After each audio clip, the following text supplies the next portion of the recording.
बीवी का डर। एक बार की बात है, राजा अकबर और बीरबल दरबार में बैठे कुछ अहम मामलों पर चर्चा कर रहे थे।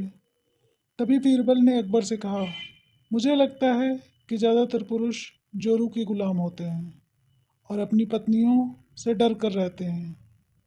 बीरबल की यह बात राजा को बिल्कुल पसंद नहीं आई। उन्होंने इस बात का विरोध किया। इस पर बीरबल भी अपनी बात मनवाने पर अड़ गए। उन्होंने राजा से कहा कि वे अपनी बात को सिद्ध कर सकते हैं, मगर इसके लिए राजा को प्रजा के बीच एक आदेश जारी करवाना होगा। वह आदेश यह था कि जिस पुरुष के अपनी पत्नी से डरने की बात सामने आएगी, वो दरबार में एक मुर्गी जमा करनी होगी। राजा बीरबल की इस बात पर तैयार हो गए। अगले ही दिन प्रजा के बीच आदेश कराया गया कि अगर यह बात सिद्ध हो जाती है कि कोई पुरुष अपनी पत्नी से डरता है, तो उसे दरबार में आकर बीरबल के पास एक मुर्गी जमा करवानी होगी। फिर क्या था, देखते ही देखते बीरबल के पास ढेरों मुर्गियां इकट्ठा हो गईं और सैकड़ों मुर्गियां महल के बगीचे में घूमने लगीं।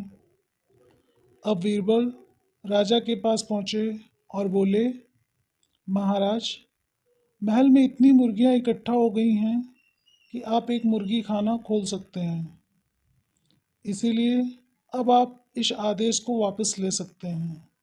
मगर महाराज ने इस बात को गंभीरता से नहीं लिया और महल में मुर्गियों की संख्या धीरे धीरे और भी ज़्यादा बढ़ने लगी।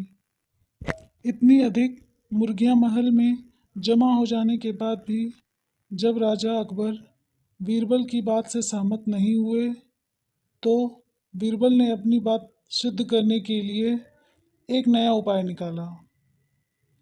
एक दिन बीरबल राजा के पास गए और बोले, महाराज, मैंने सुना है कि पड़ोस के राज्य में एक बहुत ही खूबसूरत राजकुमारी रहती हैं।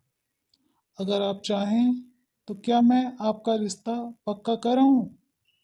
यह सुनते ही राजा चौंक उठे और बोले, बीरबल, तुम ये कैसी बातें कर रहे हो? महल में पहले से ही दो महारानियां मौजूद हैं।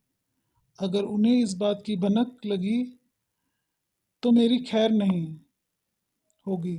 यह सुनकर बीरबल ने तपाक से जवाब दिया, चलिए महाराज, तो फिर आप भी मेरे पास दो मुर्गियां जमा ही करा दीजिए।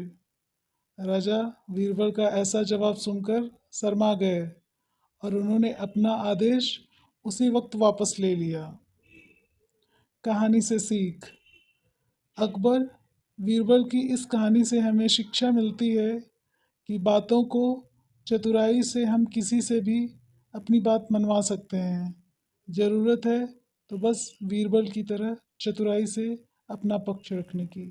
कहानी अच्छी लगी हो तो चैनल को लाइक और सब्सक्राइब करना ना भूलें, प्लीज़।